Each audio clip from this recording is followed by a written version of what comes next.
MPs to hold silent vigil outside Big Ben as clock tower's famous bongs fall silent at noon.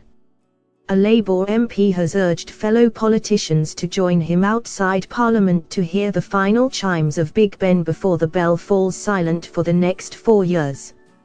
Stephen Pound hoped like-minded traditionalists would gather in Westminster beneath the historic clock tower with our heads bowed but hope in our hearts. He said he hoped to attract at least around 20 fellow MPs for the symbolic vigil.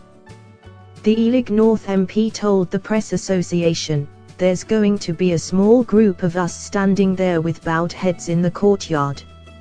Asked if he was joking, Mr. Pound replied, "No, of course I'm not. Of course we're going to be there, a group of like-minded traditionalists. We're going to be gathering outside the members' entrance, gazing up at this noble, glorious edifice, listening to the sounds rolling across Westminster, summoning true Democrats to the Palace of Westminster. We'll be stood down there with heads bowed but hope in our hearts."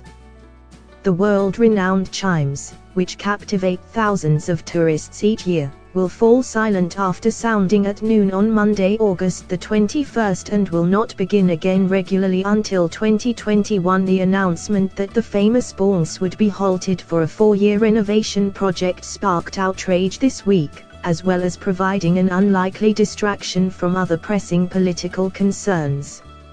Even Prime Minister Theresa May joined in the backlash, saying it can't be right for the 157-year-old landmark to be out of commission for so long. But her firm stance on Big Ben drew criticism after her statement regarding President Donald Trump's incendiary remarks on Charlottesville proved less emphatic. Other MPs expressed concerns that the estimated £29 million cost of renovating the Elizabeth Tower could spiral to as high as £60 million. Liberal Democrat MP Tom Brake said the House of Commons Commission, which is responsible for the Palace of Westminster's maintenance, was encouraging people to witness the halting of the bell's bongs. The commission, which is made up of MPs, officials, lay members, and chaired by Commons Speaker John Bercow, will now consider the length of time that the bells will fall silent. Mr. Brake, who answers MPs' questions on the Commission's behalf, said one concession could be allowing Big Ben to chime. On more special occasions it comes after a trio of Brexit-backing Tory MPs called for Big Ben to bong Britain out of the European Union on Brexit Day, expected on March the 29th. 2019 plans were already in place for the bell to chime on New Year's Eve and Remembrance Day.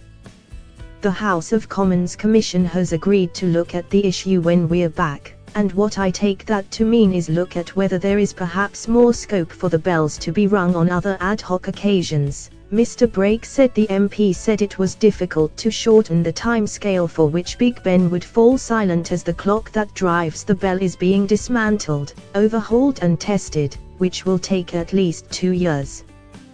That is a major obstacle in the way of striking it much more frequently and for a long period of time, he said.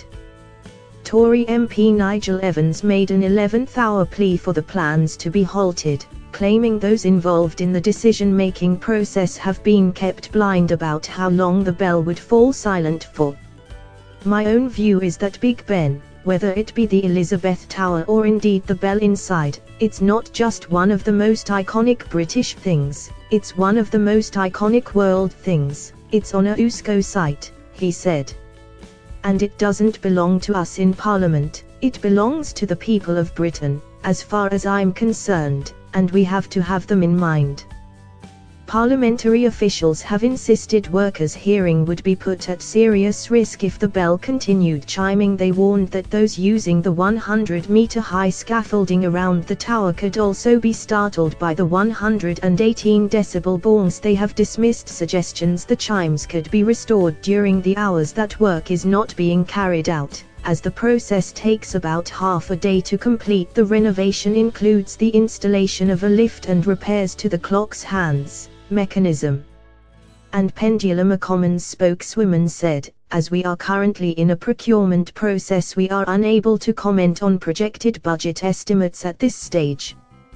We expect to make an announcement regarding the contract in the autumn. Thanks for watching. Please like, share and don't forget to subscribe English News Hub for new excited videos.